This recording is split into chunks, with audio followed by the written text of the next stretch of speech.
Okay, hello everybody, and welcome to our first Beecroft Hangout back after a couple of months away. Actually, to be honest, I think we all decided we'd let it sort of be a little bit easy in August, given the fact that it was probably going to be quite a busy month for everybody trying to get most of their honey in or sort of get the season reaching its peak. So we thought we'd give you a bit of a rest, and equally, I was in an area where I couldn't get any bandwidth at all, so we thought we'd take it easy, but. We're here today to sadly, I mean, it's really sad to start getting our hives ready for winter.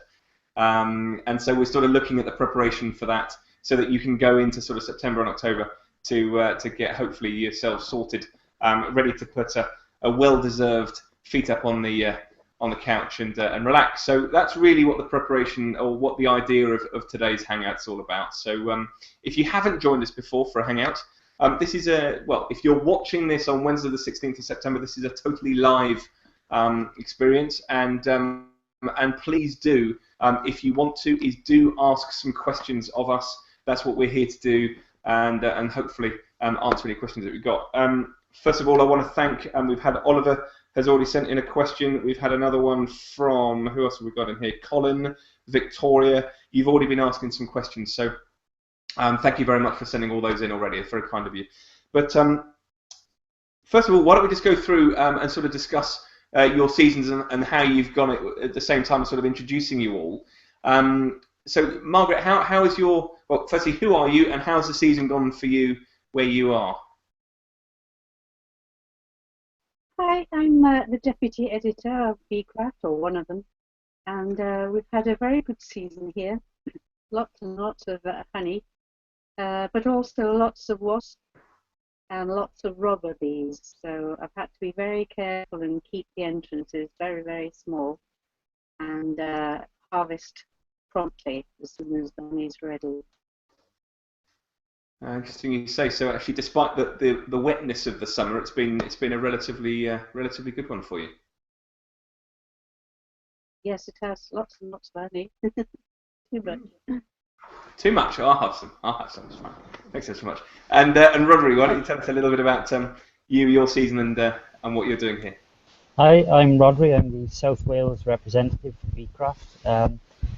In terms of South Wales, it's been an abysmal year, to be honest. The complete opposite to Margaret. The honey takes down probably 60, maybe 70% compared to last year, and it seems to be it's been a struggle all season, to be honest. And the bees are very much preparing themselves for winter now. I think we're going to be in for an early one this year. So. Oh wow! Is that because it's been cold or wet or both? Unpredictable. We've had some days which have been absolutely glorious weather, followed by a couple of days of heavy rain, winds, then sudden drops in temperatures. It's been very, very unpredictable weather. And Wendy, has that been the same for you? Because obviously you're not too far.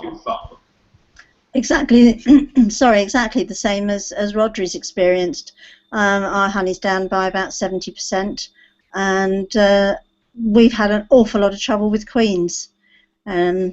We've lost so many queens this year that, and that seems to be something that has been a problem. And I know for certain in Cornwall, Devon, Somerset, Scotland, Bedfordshire, Surrey.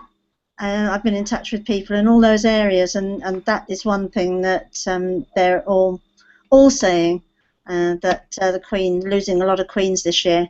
Queens that have gone into lay, and then you've gone back, new queens, and then you've gone back a week or so later, and the queen's not there.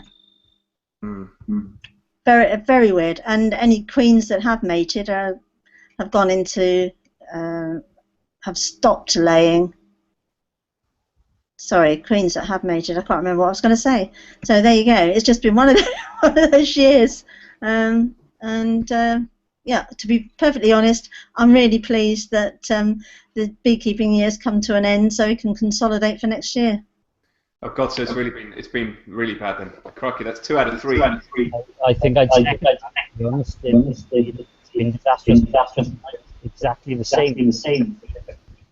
It's queens that have been failed after. It's very abysmal, to be honest.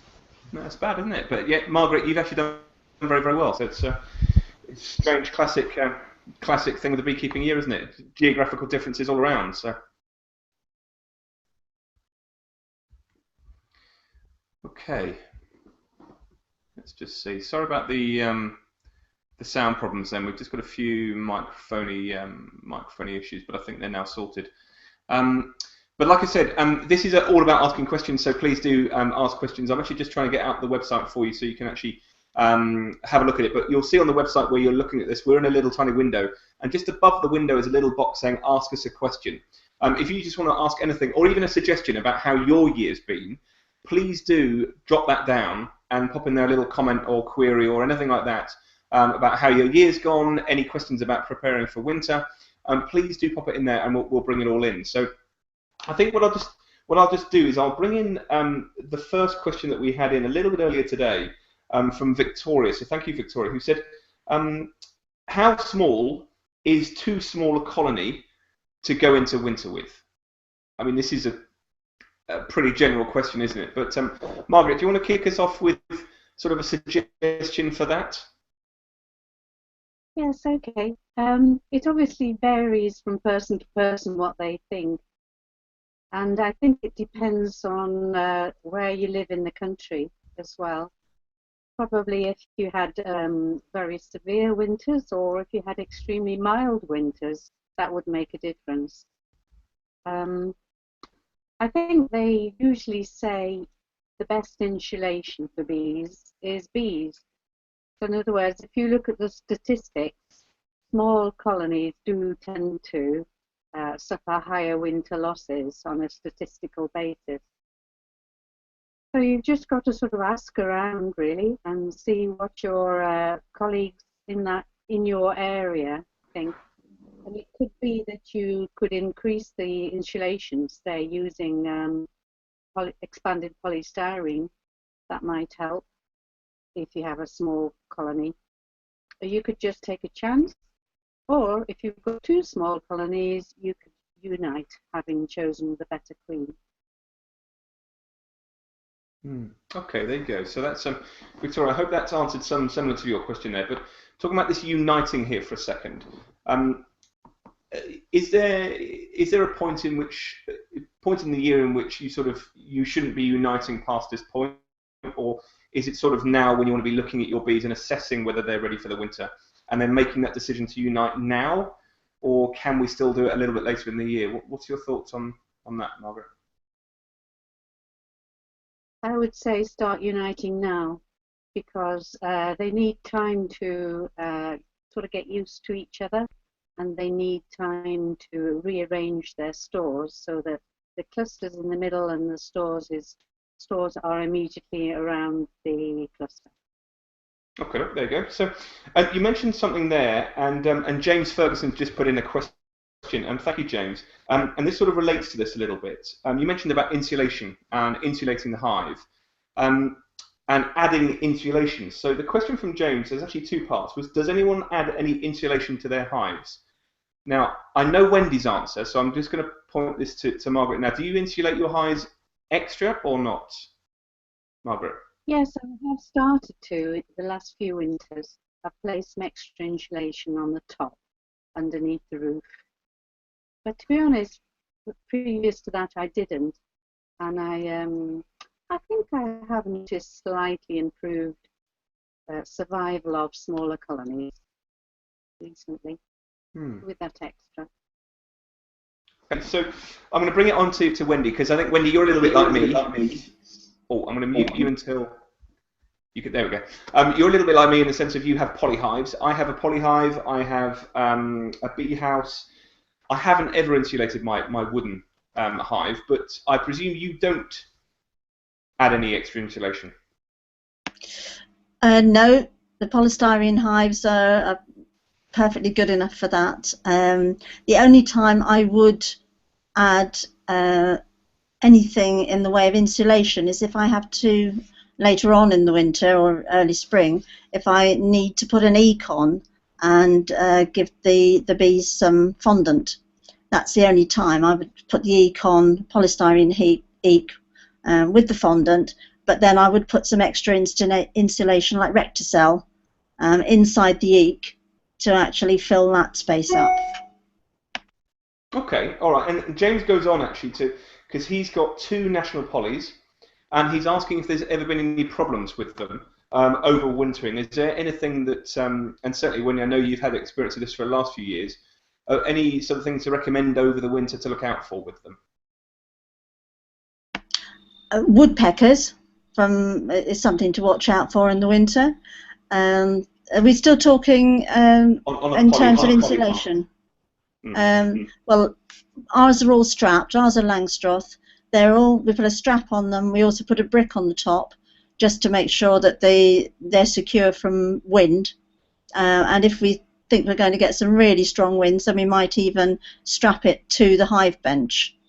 So that's one thing that we would do in the winter. I do keep, for the most part, I keep the open mesh floor, leave that open. I don't have any tray or anything underneath, so I don't get condensation. I've never had any condensation at all. Does that answer the question that you asked? Sorry, I'm not very good at remembering this because I go off at a tangent. No, that's fine, Wendy. That was pretty much what I was going to comment on, was actually the condensation. And you're saying you have the open mesh floors, which is what I had, because I know there was a lot of feeling that polyhives create a lot of condensation, but certainly in the winter, I've always left the open mesh floors. So I've done a bit of experimentation with that with regards to the polyhive. I've got a few polynationals, and I thought condensation would be a problem. So for 2 years, I didn't insert the Varroa tray into the base of the floor. Didn't notice a problem. And then subsequently, I used the Varroa tray in the floor, and again, I haven't noticed a problem with regards to any condensation. So yeah. So no problems at all. Oh, okay. Whether it varies from different types of hive, different manufacturers, I'm not sure, but it'd be interesting to know what other people's thoughts are if they experiment with it as well. I've actually got 2 different sorts of polyhive from 2 different manufacturers, and I haven't had a problem with either of them. One manufacturer, and I don't think it's appropriate for me to mention which one, but one we do actually think the bees seem to come through better and stronger at the end of the season. I'm not quite sure why, but I think possibly that the open mesh floor is smaller on that. So the larger the open mesh floor, perhaps, is not as good for them. Interesting. So it's coming down to a sort of ventilation side of things. Well, just if you've got any comments in terms of whether you've used open mesh floors, non-open mesh floors, I know there's a big debate over that. Plastic, poly, wooden hives. Do pass your comments as well. And what I'm just going to do is I'm just going to show you now. I've managed to bring it up in the meantime. You'll see you're probably watching us in the little screen at the in the middle of the Beecroft site here. If you click on this, click here to ask a question. You can basically put all of your comments on here, and that should certainly help. And if you press send, then it means that I'll actually get the information in, and hopefully that should you can just put any questions that you have into that little bit. So I'm just going to come on to a question here from Colin Trier, who actually put in a question earlier on today, talking about wax moth. And I have to say, Colin, I did have this problem that you just put through, which is not quite with plastic boxes. But he said, I found some very large plastic boxes with tops, which I thought would be a great way of storing supers through the winter.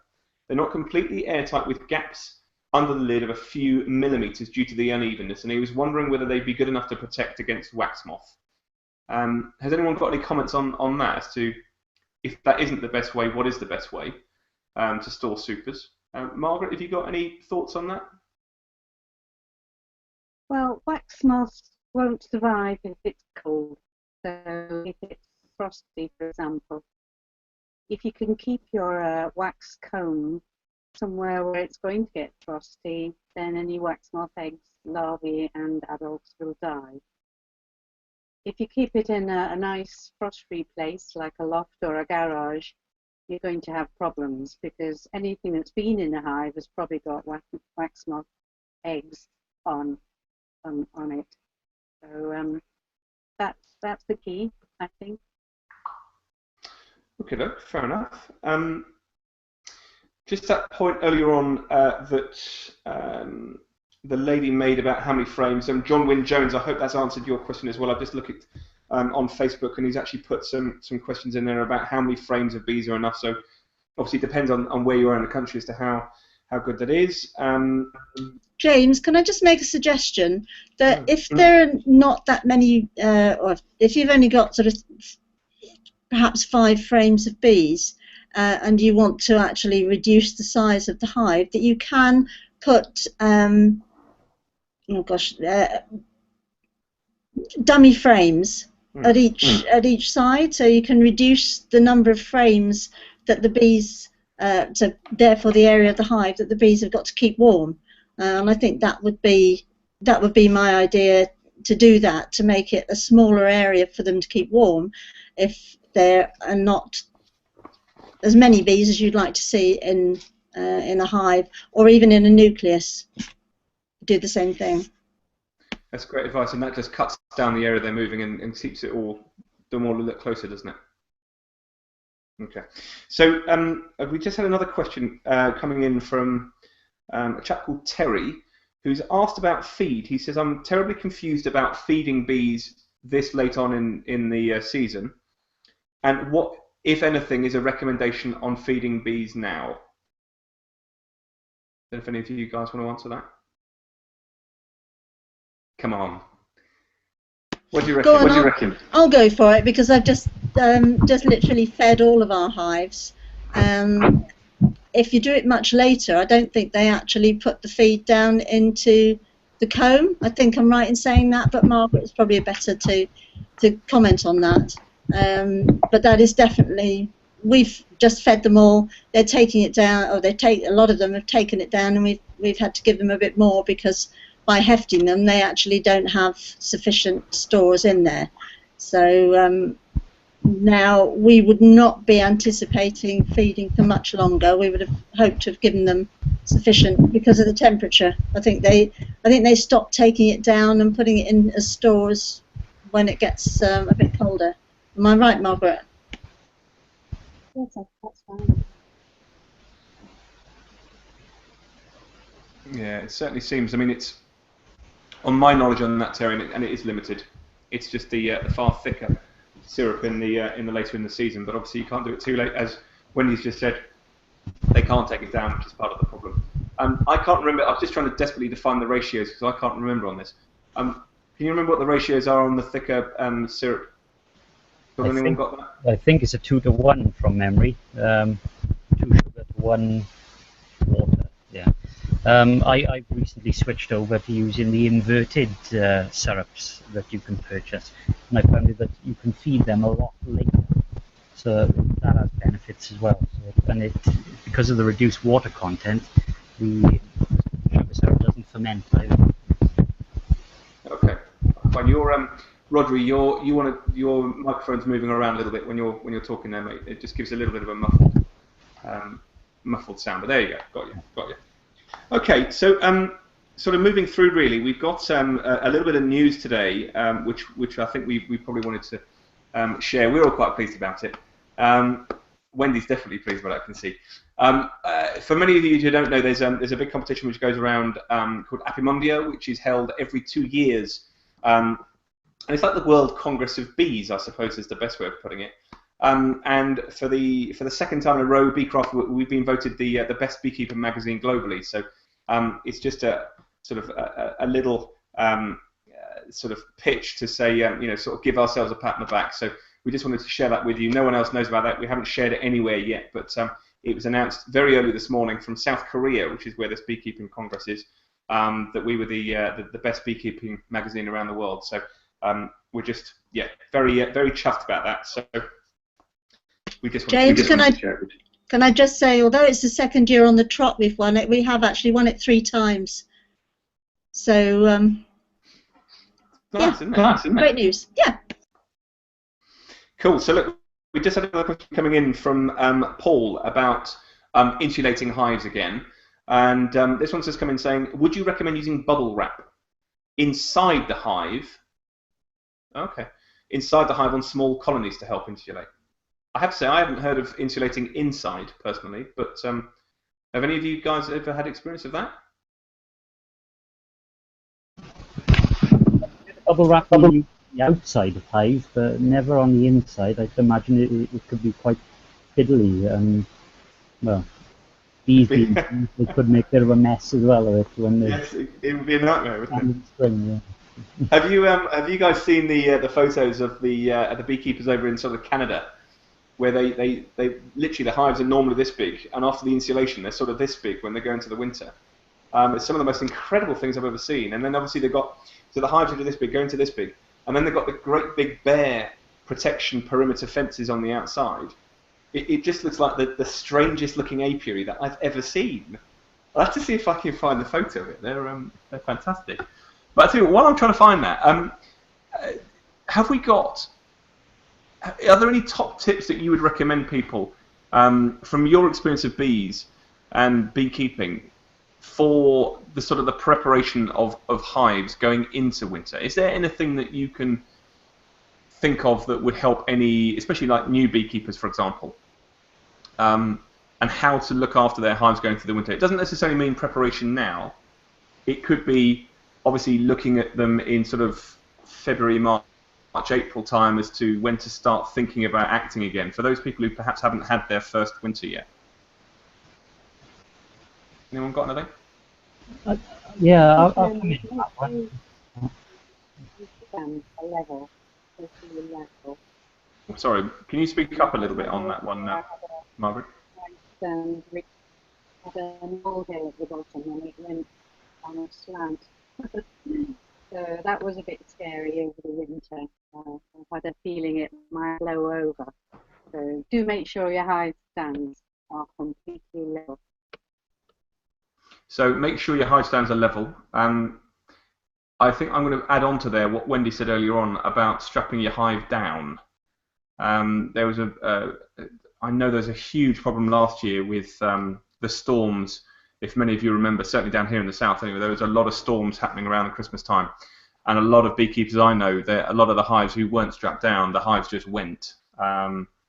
So use those ratchet mechanisms to actually make sure your hives are solid to the ground.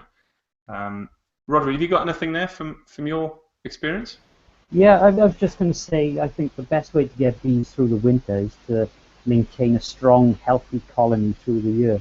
You know, keep an eye on disease checks. You know, frequently make sure you've got a good queen right colony, and the chances are, you know, if they're queen right, they're low varroa numbers, they're disease free, plenty of feed, then they're going to survive the winter. And what about you, Wendy? Have you got any advice there? Basically the same as Rodri, to make sure that your hives are queen right. But I have to say that some of our hives, the queens have already stopped laying, and they've got no brood, they've got no eggs, no larvae, and no sealed brood. And we're just keeping an eye on those because some of them we actually have seen the queens in there, and we have assumed that they've just stopped laying. So I think my advice would be, if you haven't seen your queen, well, if you don't assume because there aren't any eggs that there isn't a queen in there, because it may be that she's just stopped laying because she's got a huge number of bees. We've been to a couple of hives this year that have had absolutely nothing in them, no eggs, no larvae, no brood, and we've gone back and assumed that it was queenless. When ordered some queens to put in there, and have gone back and actually found a queen.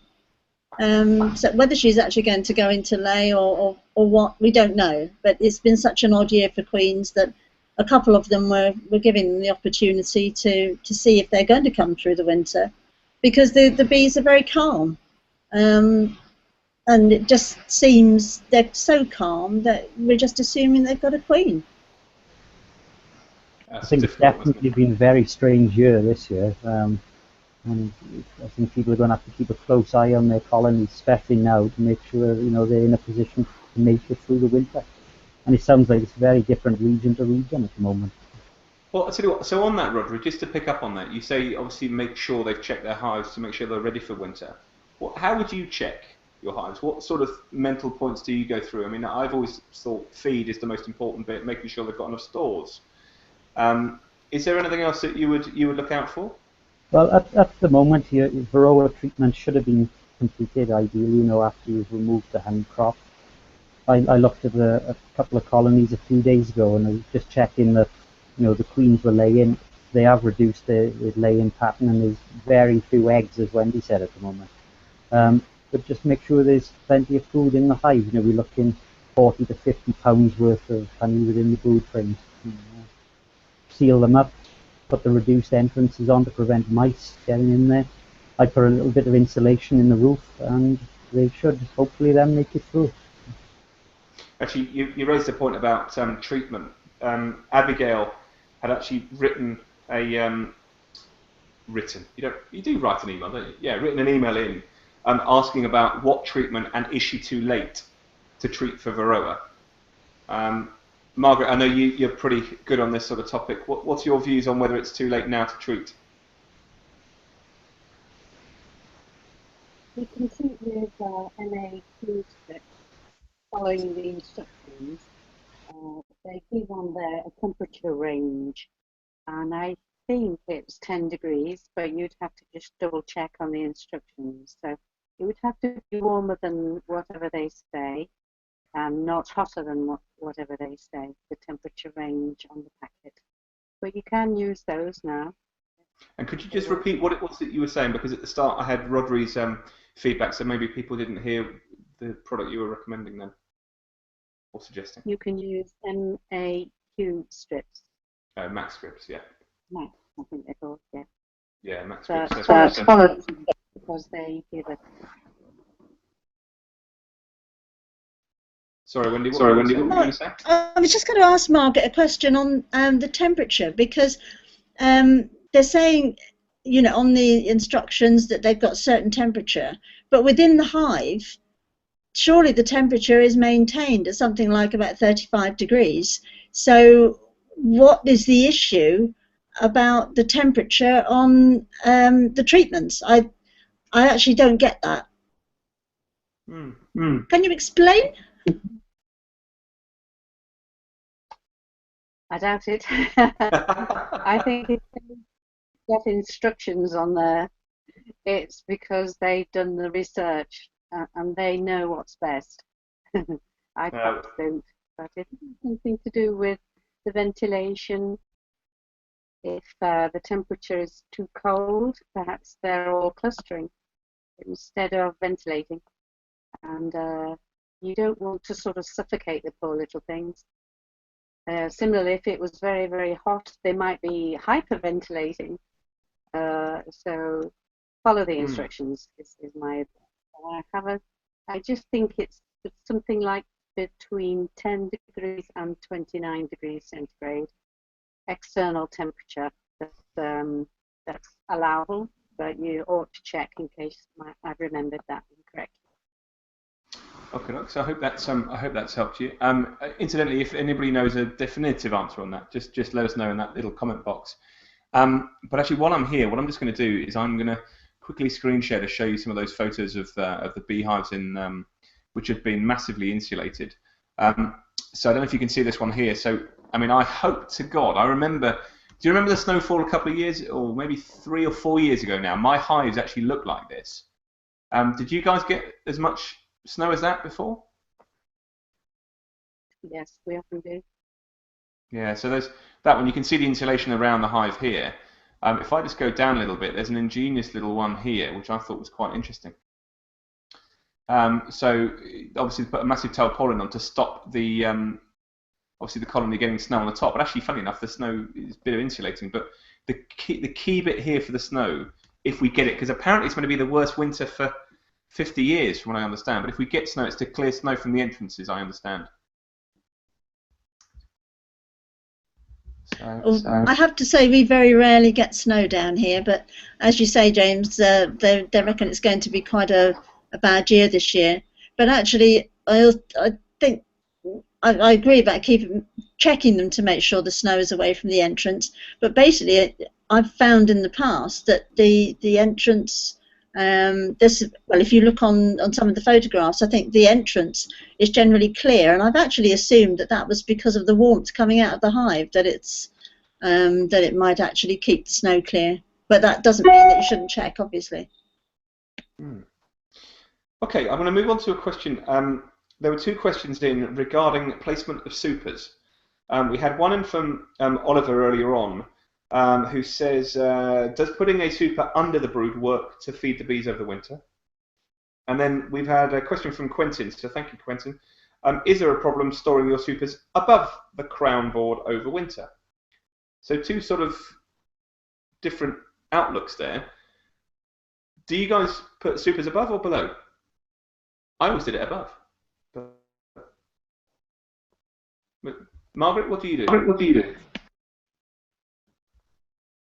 I usually have one super above the brood box, but without a crown board or queen excluder, to act as an extra source of food, if you like. I did one year put some supers underneath, but that was because I had quite a lot of oilseed rape honey, which had solidified in frames. And it was a really good way of using that up, because I think in the warm days of winter, they nip down and ate it. And then by February, March, they were lovely and clear and empty, and I was able to reuse them. But I'm not sure if it's a very good way of feeding them, because if they were only able to go and fetch it on warmer days when the cluster can expand. And you have to excuse my ignorance on this, and I think it's pertinent for what Oliver said. Is it because it's easier for bees to go up than it is, well, not easier, but they're more, supposedly more likely to go up than down? I suppose so, yes, because heat rises, doesn't it? So I suppose the top is warmer than the bottom. So yes, it seems logical to have the food above them. So what you're saying, to answer Oliver's question, who says, does it work to feed the bees over winter? It does obviously work, but perhaps not as well as putting the feed above them. Wendy, I know you were going to suggest something on this as well. Has that been your findings, or have you tested it, or? We don't leave, unless we've got a brood and a half, we don't leave any supers on the hives at all. All our supers come off, are extracted, and if we've got any that have got good frames in, because sometimes we end up with good frames of pollen and good frames of stores, then we keep those to use for the bees next summer, or starting them off in the spring. But all of our supers are off, and they're just stored in a big shed, basically. Okay. Rodri the tester. Come on, you must have tested this above or below. Come on, I think this should be your own brand, the tester. I haven't actually, no. I'm pretty much the same as Wendy. I tend to overwinter on a single brood or a double brood. This year I'm going for a double brood arrangement to try and split some colonies in the spring, next season. But no, that's one to test next year. The bottom Okay. So then, as an extension of that question to all of you, this came in from Khalil Atan. So thanks, Khalil, for this question. Would the panel be able to advise if they've ever experienced isolation starvation, which obviously presumably is when a colony hasn't got enough stores? I have, and I always confess to, it's always a good thing to explain that sometimes you've screwed up, and I didn't feed them enough, so I have. Rodri, have you ever had it? Wendy, have you ever had isolation starvation or not? No. We went into a hive actually in this spring, that had plenty of stores in it, but the bees were all dead because there was an empty frame between the bees and the stores, and they just hadn't gone across to it. So that to me is isolation starvation, when there's plenty of food there for them, but they actually don't get to it. It's not something personally, but when the weather's extremely cold as well, the colonies can cluster very tightly together, and that causes isolation starvation as well in extreme, cold weather. Yeah, it's incredibly sad, isn't it? it's not something you like thinking. You feel guilty and that you've done something wrong, but actually you haven't. You've done the best that you can. And over the winter, the bees really have got to look after themselves, because you don't want to be going in and upsetting the harmony in the hive. Yeah, it's ever so sad, isn't it? And Quentin, I do apologise. I've just got your other email. He was thinking of storing empty supers above the crown board due to space constraints. Now, I mean, I would say obviously if there's a crown board, they're keeping the heat within the colony. So storing your supers above it, there's not going to be a problem, is there? I wouldn't have thought so. I thought it's an ideal scenario, really. If you've got a crown board and that's sealed off, you store empty equipment above it, as long as it was clean and dry, so you don't get any mold or anything growing within it. You might potentially have a wax moth issue, maybe. Perhaps Wendy should come in on that as well. I've never kept any super with frames above. Well, we don't have a crown board in a polyhive, but I've never kept any extra supers on at all. Always taken them off. And actually, talking about wax moth, I have to say, touch wood, that with the polyhives, which is all I've got, we've never, it was 5 years now, we've not had any instances of wax moth. That's good. Having had both wax moth, which I don't know what was worth actually, seeing the hive have a problem with isolation starvation, which is, I always think, seeing the bees actually going into the darkest depths of their cells to try and get the last bit. I don't know whether that's worse or wax moth. Both of them I found deeply a regrettable experience, and there wasn't an awful lot I could do with that, so it was not a nice one. But Quentin, thanks for that question. I hope that answered it a little bit. For me personally, stacking it on top, as long as the crown board is obviously a solid crown board and you're keeping the heat within the hive, I think Roderick's question is a good one about the wax moth. But obviously, if you sterilise the internal side of the supers, you flame them, then hopefully you should be all right with that. I think that's fine.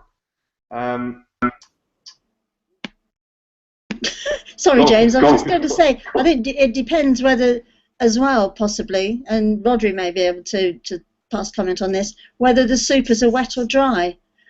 So after the honey's been extracted, whether you're putting the supers back on, basically above a crown board, so the bees actually think it's outside the hive, and they'll go up and clean the super, clean the rest of the honey, and take it back down into the brood box. So I would say it may well depend whether the supers are wet or dry. So whether the bees have actually gone up and cleaned them, or whether they've still got the residual of honey in there. I think if I was going to store supers above the crown board, I would personally I'd try and store them dry after I've treated them with acetic acid and aired them out. Then that they've been treated, and less chance of a problem appearing. It's an interesting one, isn't it? But okay, well look, I think we're coming up to nearly 1:45, and I think what we're going to do is there's been no more questions coming in. But incidentally, if you still have questions about this and you want to ask it, not necessarily in a live forum, please do use that question box above us. And incidentally, if you're watching any of this in a future date, if you just go to beecroft.com, so b-craft.com/hangout, any question you have, just pop it in that question box, either above this video or on that page, and just pop it through to us, because we'll be more than happy to help you. I mean, obviously, we are all beekeepers, some a lot worse than others, and we'll try to help you out with it. But Eleanor, who's watching this through Google+, thanks ever so much, Eleanor, for that great conversation about bees, and I hope this winter will be mild without snow. Yeah, so do I. Absolutely, so do I. And sort of on that note, is there anything else, Wendy or Rodri, that you want to sort of suggest here ahead of going into the winter? I mean, obviously we're going to have another hangout next month, but is there anything you want to suggest for this month? As passing words of wisdom? Passing words of wisdom, having lost a hive last year to mice. When we actually went to it in the spring, because it hefted, and it was hefting quite happily. It was quite heavy because it had a family of mice in there, which had actually destroyed it. So when you take the roof off, you know, we had about 9 mice go out. So please think about. I mean, we were going to do it ourselves. Should be doing that imminently. Is to put the mouse traps on. They're not mouse traps, sorry, whatever they're called. The mouse guards. Yeah, putting those on. And the other thing that we haven't touched on actually has been about wasps at the moment. And we've had one hive that was severely being attacked, just one in an apiary, because the others were strong enough and they were repelling the wasps. But we actually attached, because we've got a couple of posts either side of the hive, and we'd attached wasp traps to either side of the hive, and that's collected a lovely lot of horrible wasps that we were delighted to see, and it's actually relieved the pressure on that particular hive. So and there's been a lot of wasp problems around this year, and that's going to continue for a while, I think. They'll still be around for a while, so that's something that people do need to keep an eye on as well. But apart from that, you know, wait. As long as they've been fed and treated, then it's almost a time for the beekeeper to relax a bit and clear up from the summer and prepare for next spring. Well, there you go. I think that just on that, I think one thing that we all should be doing is we should be going to Margaret and getting some of her honey to supplement our bad years. That's what I'm aiming to do. And then honey on toast, I should think. But Rodri, just before you answer, maybe you can help me on this one, because Paul has very just put in a last question, and you mentioned about acetic acid, I think, a minute ago, and he asked whether you can use small amounts of acetic acid to deter wax moth from stored frames. I haven't heard of that. I'm sure I've read something somewhere, but I might be wrong, so don't quote me on it. No, well, I'll tell you what, Paul, let us come back to you on that. We'll speak to Claire, who sadly couldn't join us today, as I'm sure she's done that sort of stuff before, and will advise whether it's a good thing or a bad thing. So we'll come back to you on that one, Paul. But Rodri, have you got anything else to sort of recommend anybody coming into the winter? I think pretty much the same as Wendy, to be honest. Make sure your colonies are queen right. Make sure they've got sufficient stores. You've got a good sealed hive, which is, the integrity of it is good. And I suppose it's not too late now to do your varroa treatment if you haven't already done it. The temperature, especially in South Wales, it seems to be dropping rapidly, and the weather's on the turn now.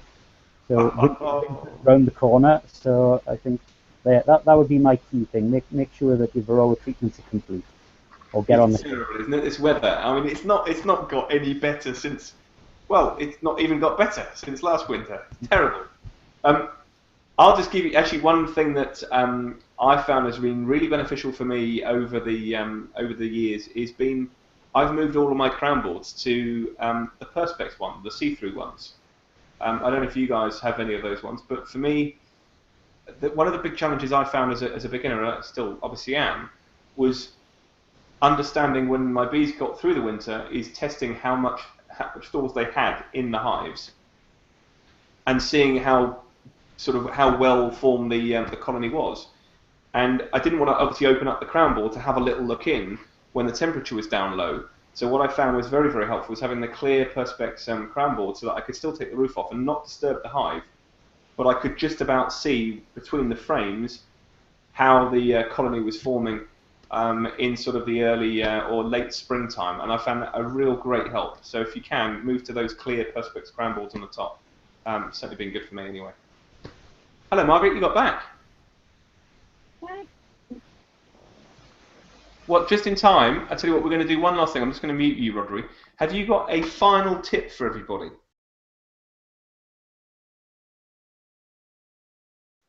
Or maybe you're not back, really. Maybe you're frozen there. Oh no, you're looking. No, have you got a final tip for everybody? I've missed about 10 minutes. I don't know what happened, so I We might. were just saying that we were going to steal all your honey because we wanted to go and have some honey on toast. You're welcome. you've got to extract it all. It's sitting in the kitchen in a great big tall pile of supers at the moment.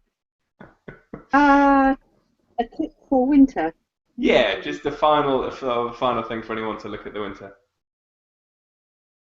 I think the thing is if you expand your number of colonies, really think, do you need them all? And if you don't, then combine the little ones, unite the little ones, so you get nice big strong ones. And they're much more likely to survive the winter and do well next summer. Lovely.